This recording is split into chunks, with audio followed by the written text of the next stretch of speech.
لا مش مشكلة. طيب المكالمة مذاعة على الهواء، موافقة بالإذاعة؟ تمام ماشي موافقة. اتفضلي قولي لي مشكلتك ايه. بصي يا أستاذة مروة، يعني قبل أي حاجة كده، أنا بحبك قوي بجد يا والله. حبيبتي الله يسعدك يا رب. وباخد بنصايحك والله وبعمل بيها. يا رب يجعلني عند حسن ظنك، اتفضلي. قلت تسلمي. بصي أنا كان عندي مشكلة كده مع جوزي يعني. امم هو والله أقول لك يعني عشان أنا متوترة شوية بس. طب بس قولي لي أسرع أرجوكي، ماله جوزك؟ حاضر. بس أنا متجوزة من 5 سنين. امم مش حاسة زي ما أكون بقالي 80 سنة متجوزة. امم يعني جوزي غريب جدا جدا، وليه مواقف غريبة برضو. بيعمل ايه؟ يعني بصي ليه مواقف لدرجة إن هو كرهني فيه ومبقاش فارق عندي في أي حاجة، غير إنه ضعيف الشخصية في كل حاجة، حتى مع أهله، حتى معايا أنا شخصيا. امم دايما بينتقد أهلي في كل حاجة، امم وبالذات أختي، مع إن أختي دي وقفت معانا امم في كل حاجة يعني. طب قولي لي ايه المواقف اللي كرهتك فيه؟ بس أنا ليه كام موقف كده ما بقدرش أنساهم. زي ايه؟ بصي موقف دايما يزعقلي في الشارع، ما بيفرقش معايا أي حد، امم دايما بيقلل مني قدام أهلي، أهلي أنا بالذات. امم مثلا نكون قاعدين مثلا يقول لي يلا، اقول له معلش بس ثواني شويه، اكون بس بعمل اي حاجه مع امم ماما مع اختي اي حاجه. لا ده عايز لما يقول لي يلا يبقى يلا، اكون انا قدامه على الباب، امم فاهماني؟ امم ف هو يعني هي دي الحاجة اللي واحده. مضايقاكي؟ لا ماشي، ما هي بتتكرر. يعني اصل في اتكررت رجاله قبل كتير ما كده هم بيبقوا شايفين ان الست لسه هتقعد تتكلم وترغي مع اختها ومع امها، فبيبقى عايز يلا يبقى يلا. اكيد مش ده السبب اللي يخليه ينزل من نظرك ويخليكي مش حباه. هو ما بيحبهمش، ما بيحبش اهلك؟ فاهماني يعني. هو ما بيحبهم، لا. بابا بيحب بابا بس ما بيحبش امي ولا اختي، مع ان امم اختي دي متجوزه في بلد، واحنا يعني بنتجمع عند ماما. طيب ده ملوش هو علاقة عنده بعلاقتك ماما. بيه، سيبك من امك واختك، هو ما بيحبهمش او بيحبهم ده ما يفرقلكيش عادي، يعني عادي بصي ممكن هو طريقة يجتنبهم. انا فاهمة. بس هو ما بيعرفش يجتنب، هو دايما بصي هو ما بيشيلش عني حاجة وكل حاجة، بس دايما جاف في مشاعره، في فلوس، في كلمة حلوة، في اي حاجة. انا لسه صغيرة، امم فاهماني. هو مش كبير برضه، هو في الثلاثينات يعني. وانتي انا في العشرينات. اتجوزتوا بينا وبين بعض تسع جواز سنين تقليدي ولا عن حب؟ للأسف. صالونات. امم بصي كان ليه موقف كده معايا من قريب. امم كنت تعبانة وكده، وهو شغال شغلانتين، امم فيعني من النهار شغلانة وآخر النهار يطلع على شغله. أنا طيب. بعذره وكل حاجة والله، أنا عارفة إن هو بيتعب، بس امم برضه أنا برضه تعبانة في البيت وعايزة كلمة حلوة وكده. امم فليه موقف عندي كده ما بنساهوش. امم كنت تعبانة أيام كده، فرحت أقعد في بيت بابا وكده. امم ماما يعني تخلي بالها مني وكده عشان هو مش موجود وكده. امم تخيلي قعدت 4 5 أيام والله ما هين عليه يرفع تليفون يقول يطمن لي انت عامله عليكي. ايه، ولا هين عليه يبعت فلوس. انا قاعده في بيت بابايا بصرف فلوس، ومعايا طفلين، معايا ولدين، ماشي بس انت ما كنتش فاكيد بقالك 100 هم عايزين سنة، مصاريف. يعني انت بقالك 4 ايام. ماشي بس انا معايا ولاد، انا مش لوحدي، انت امم فاهماني. انا الولاد عايزين مصاريف، وبعدين انا ولد 5 سنين وولد سنتين، يعني واحد عايز تمريض، واحد عايز طب انت دكتور ليه لا وانت قدر الله ماشية ما يعني. قلتلوش انا عايزة فلوس عشان انا هقعد عند امي، وابنك ده عايز قلت دكتور، له وابنك عايز بامبرز، فاديني فلوس امشي بيها. قلت له والله انا كلمته في التليفون، قلت له انا عايزه فلوس لولادك، انا عندي هنا اهلي بيصرفوا عليا. انا امم طول ما اهلي بيصرفوا عليا فهو مطمن، فمش مشكله. امم يعني اهلك فاهمه، امم مش عنده حته اللي هو ايه، لا انت خدي وامشي واقعدي براحتك ومش تتقلي على حد.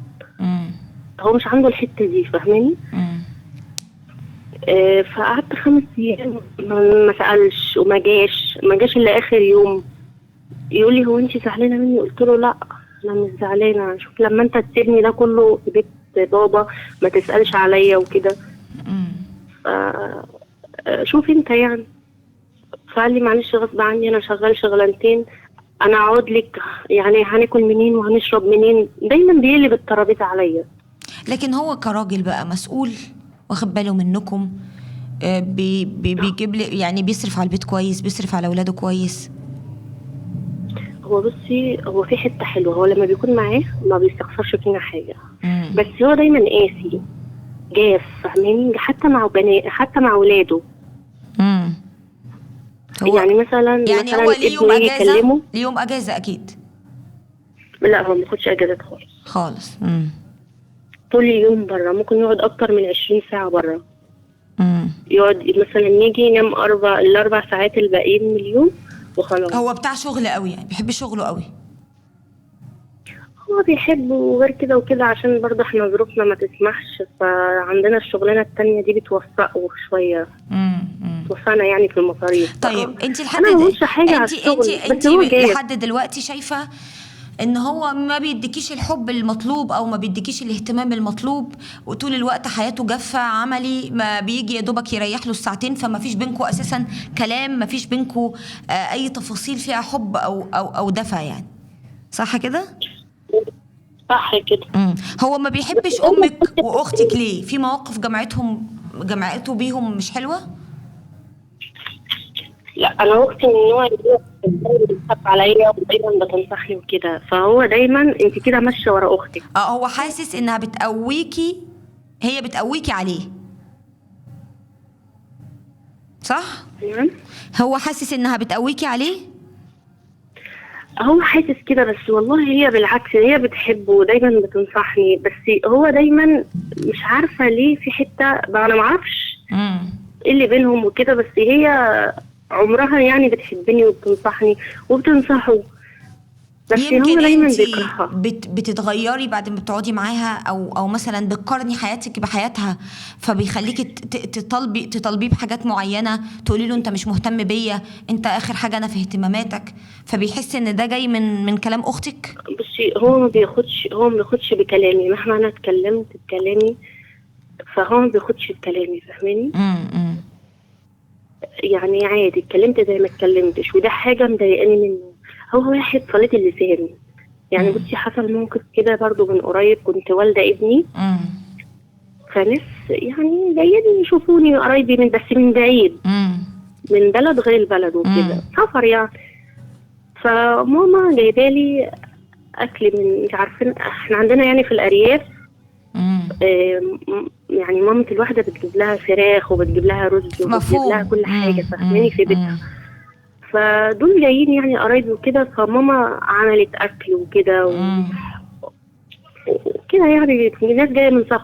وبعدين اول ما يجوا قعدوا كلوا وكده، وبعدين جوزي يقول لهم بالراحة انتوا جايين من المدينة. لا ايه انا مش سامعاكي، قولي تاني. جوزك قال لهم ايه؟ بيقول لي الاطفال اللي بره، هم كان معاهم اطفال وستات، الستات انا في الاوضه قاعدين يعني بياكلوا، والاطفال بره. الاطفال بيضربوا بعض على الاكل وكده، يعني اطفال نستحملهم مهما كان هم بيعملوا ايه. لا ده يقول لهم ايه يا عم بالراحه، هو انتوا جايين من مجاعه؟ اهاليهم سمعت؟ ما اعرفش هو ايه.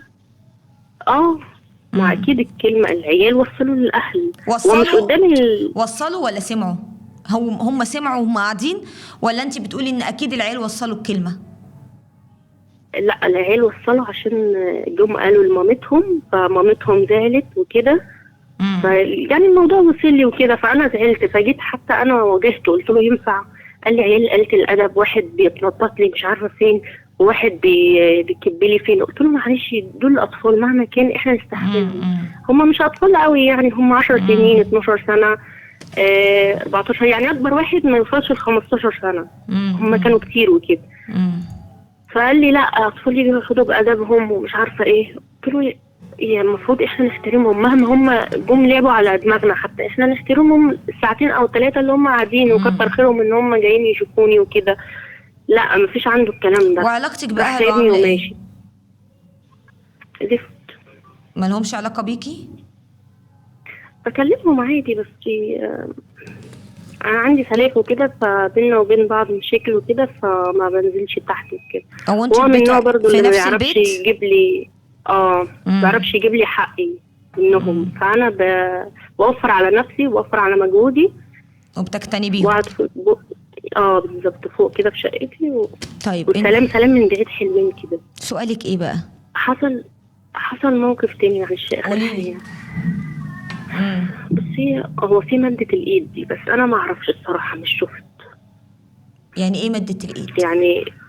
يعني هو احنا كان ماما. لا اقفي في نفس المكان اللي وبعدين- كنت فيه عشان الشبكة. حاضر سامعيني كده. هو في مادة الايد يعني ايه؟ بقولك كنا قاعدين يعني في بيت ماما وكده، فكان فناقص 2000 جنيه وكده. ففضلوا يدوروا عليهم تاني يوم ما احنا مشينا. وبعدين ماما ما رضتش تقول لي حاجه وكده، هي كانت شاكه فيه بس ما رضتش تقول لي حاجه. ف... فراحت قايله لي بقى بعدها ب4-5 ايام كده، قالت لي انت عارفه ال 2000 جنيه اللي نقصوا دول جوزك هو اللي خدهم. وعرفت منين ماما؟ قلت لها ازاي؟ ما اعرفش، انا ما اعرفش بصراحه، عشان قلت لها انت عارفه ازاي؟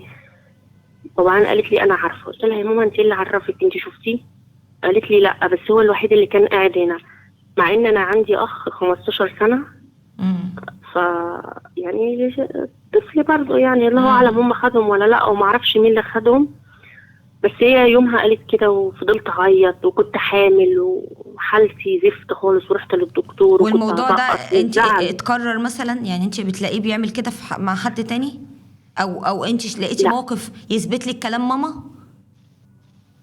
هو مواقفه عادي في البيت، اللي هو كل ما يلاقي معايا فلوس ياخدها عادي قدامي، يحطها في جيبه، فاهماني؟ انت بس مراته؟ قدامي يعني، مش عارفه، لا صراحه انا ما اعرفش الموضوع ده.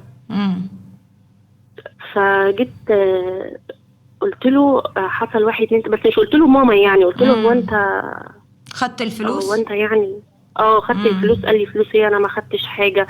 والمشكله ان الفلوس دي انا ما مش ظهرت عليه، فاهماني؟ حتى انا قلت لماما، قلت لها يا ماما الفلوس دي مش ظهرت عليه، انا لو هو خدها كنت عرفت بيها، جه اداني فلوس، شفتي يعني جايب حاجه في البيت كده يعني. قالت لي والله هو مش لازم يبين لك، بس انا ما اعرفش بصراحه، فاهمه؟ وعايزاه وانا يحب دلوقتي اهلك؟ عايزه اعرضه. تعرضيه على ايه؟ نعم.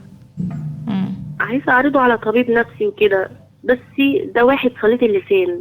تعرضي معرفش مين اللي هل تعرضيه على ده طبيب عنده. نفسي؟ وتعرضي لي على طبيب نفسي؟ انا حاسه مريض نفسيا انت اللي حاسه انه من مريض كلامه نفسيا؟ ومن اسلوبه. اللي انت حكيتيه كله ملوش علاقه انه مريض نفسيا. معلش عفوا ما تزعليش مني، لو هنتكلم على المرض النفسي فممكن نقول ان انت اللي عندك مشكله مش هو. مامتك عندها مشكله مش هو. يعني انت مامتك اتهمته بالباطل ومفروض البينه على من ادعى. انا بقول على واحد سرق، دي تهمه مش سهله من غير ما اكون معايا دليل. وانت بتقولي ان في ناس تانية ممكن يبقى هم اللي حواليهم الاتهام. قالت لك ده هو وانا متاكده ومش مهم انه يظهر لك، وانت رحتي قلتي له. اكيد شك ان حد من البيت هو اللي قالك، صح ولا لا؟ ولا اكيد يعني ما بالمنطق كده اكيد شاكك، لان امك اللي قالت لك، لا اما ابوك اللي قال لك، لا اما اخوك اللي قال لك، و90% هو شاكك ان امك اللي قالت لك. تمام. طيب وانت عايزاه يحب امك؟ يعني هيحبها ازاي؟ هو ما يعرفش ان ماما هي اللي قالت لي. ما هو بالمنطق، ما في حاجه اسمها عقل بيفكر. ما تفكريش طول الوقت بتفكيرك انت. كل واحد ليه عقله. مين اللي هيكون قالك؟ انا ما قلتلوش الموضوع ده ما حصل من غير ما تقولي له. ما هو انت بتقولي له في 2000 جنيه نقصوا من الفلوس الفلانيه اللي كانت في البيت ده اللي احنا كنا فيه. يبقى مين؟ لا انا ما قلتلوش كده، انا ما قلتلوش من نفس البيت. انا قلت له هو يعني انت بص، انا ما جبتلوهاش كده، انا مش فاكره ساعتها في الموضوع ده من 4 سنين، فمش فاكره انا قلت له، بس انا فاكره ان انا مش قلت له في البيت ده، فاهماني؟ اكيد مش هروح اقول له في البيت ده يعني. لا، ما هو الكلام واضح. يعني ايه مش هتقولي له في البيت ده؟ يعني انا دلوقتي حد نقص مني حاجه فبقول لفلان الفلاني وانت ما شفتش الحاجه دي اصلا كانت ناقصه لما كنا موجودين امبارح. ما هي مش هتتقال غير كده. هو انا ينفع اكلمه على حاجه حته هو ما راحش، ولا انا بقول له على الحته اللي هو كان فيها؟ بصي يا بنت الناس، انت عندك سؤال عايزه تساليه؟ انت انا قلتي لي سؤالي سؤالك عايزه تعرضيه على طبيب نفسي. تمام. طيب اسمعيني كويس قوي، واللي انا بقوله لك ده لمصلحتك، انا مش ضدك، انا سمعت منك. انت بتدي المسميات اكبر مما تستحق. يعني انت اول ما قلتي لي في اول المكالمه قلتي لي انا جوزي نزل من نظري وانا مش شايفاه ليه شخصيه وشخصيته ضعيفه وشخصيته ضعيفه وما بيحبش اهلي، وقلتي كلام كبير اكبر من اللي حاصل. جوزك راجل محترم، شقيان تعبان، بيجري على اكل عيشه، بيشتغل بدل الشغلانه 2 عشان يوفر لك عيشه كريمه. ربنا عالم هو بيعاني قد ايه بره او بيشوف ايه بره. انت بتتكلمي من قصه انه جاف، ما بيقولكيش كلام حلو. هو ما بيقولكيش كلام حلو ومش عارف ياكل عقلك بالكلام، اعترف بيها. بس هو ما بيقولش كلام حلو ومش عارف ياكل عقلك بالكلام عشان اولا انت طول الوقت شيء مصدره له سوء الظن. انت طول الوقت حاطه من جواكي ان البني ادم ده وحش وسليط اللسان ومش حنين وقاسي وما بيحبش اهلي. انت طول الوقت مترقبه لاخطائه، واخده بالك قوي قوي من اخطائه. تاني حاجه، الراجل ده بيشتغل فوق ال20 ساعه زي ما انت بتقولي. لما يجي يا دوبك يريح 4-5 ساعات، اكيد بيبقى هم دول الوقت اللي بيبقى عايز يفصل فيهم كبني ادم. ممكن احنا بقى بالحنيه والود والطيبه والكلام الحلو، واما تعمل يوم اجازه نخرج فيه انا وانت والولاد، ابقى انا فيه انا وانت لوحدينا، اودي عيالي عند ماما عشان انا ابقى عايزه ابقى معاك لوحدي، وتبيني له ان انت شارياه وبتحبيه. لكن امك واختك شايفه ان هو بيتضرر من العلاقه دي، واكيد ده نتاج مواقف حصلت ضايقته. حاولي ان انت ما تقولولوش اي حاجه تلفت نظره تجاههم بالوحش.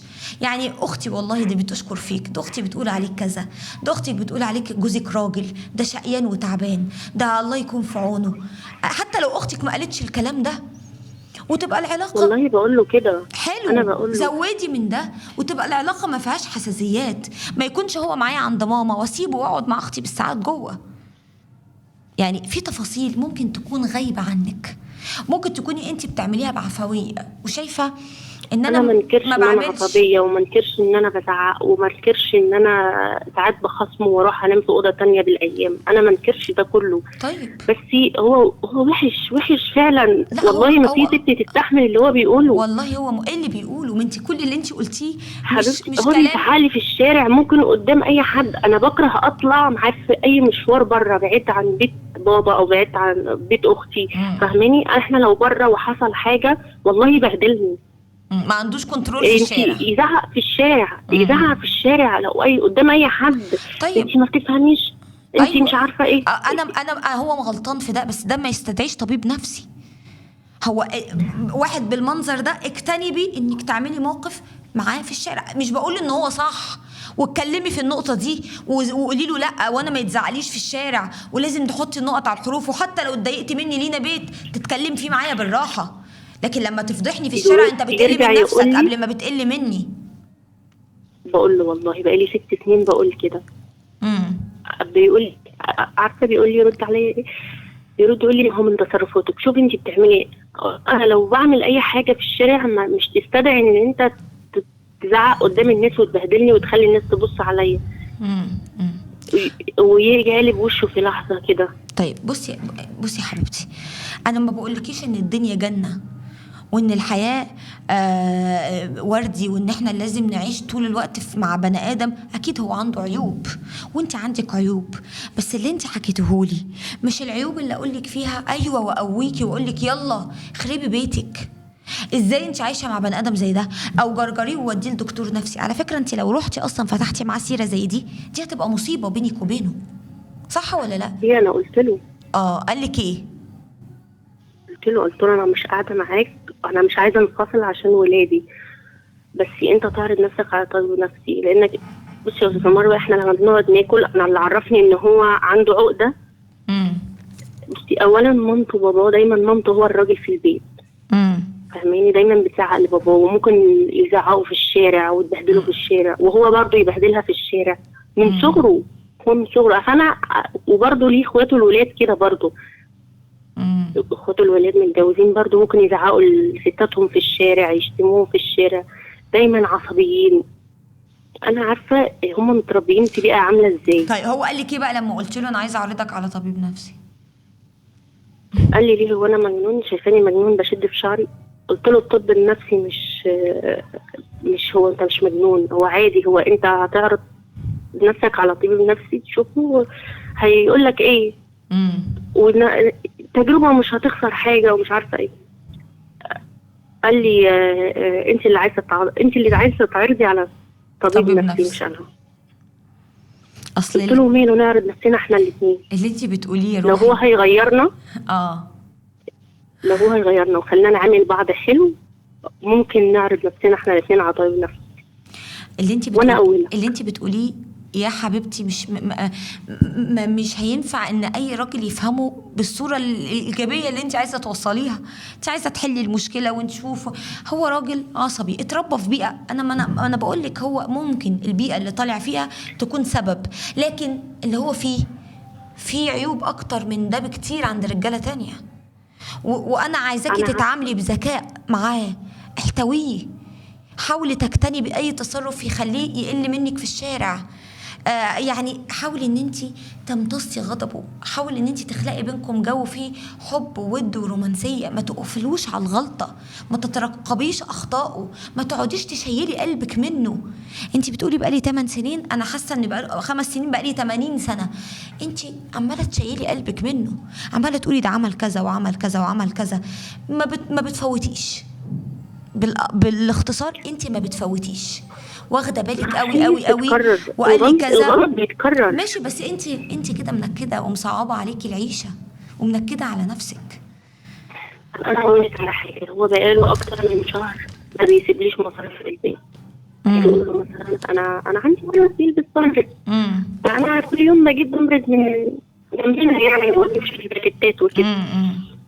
فوالله هو ما سايب لي فلوس ان انا اجيب بامبرز. اقول له مثلا انت ما تسيبليش فلوس ليه؟ يقول لي هاتي كده وانا مش هحاسب اخر الشهر.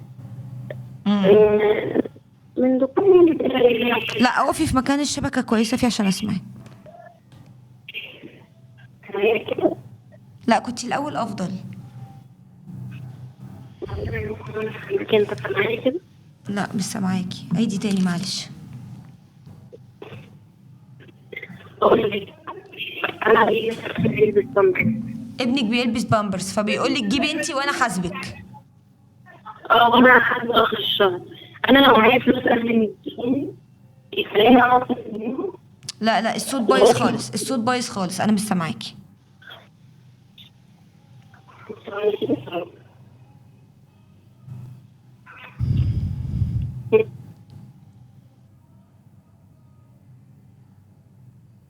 الو ايوه انا سامعاكي. سامعاني كده؟ قولي بقى. فبيقول لك جيبي انت وحاسبك اخر الشهر.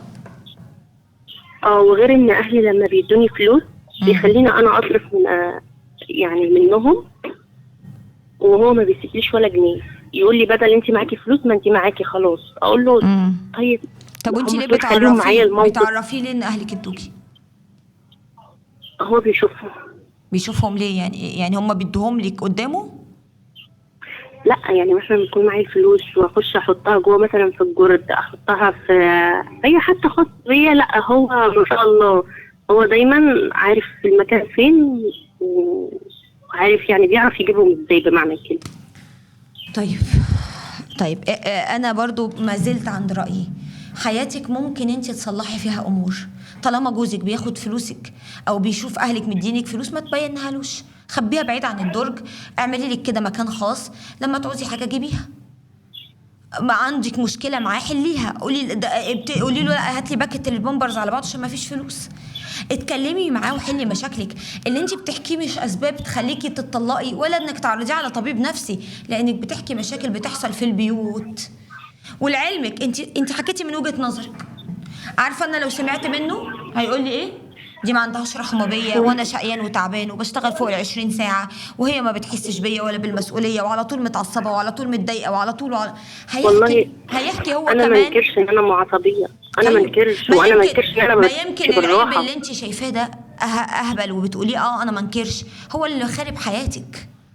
يمكن هو مش عايز يبقى صورة نسخ من أبوه، وإن زي ما أمه كانت ممشية أبوه، مش عايز يبقى صورة من أبوه، فبتعلي صوتك بيعلي صوته، فبتنطحني هنضحك. اقعدي فكري وشوفي الديفوهات فين.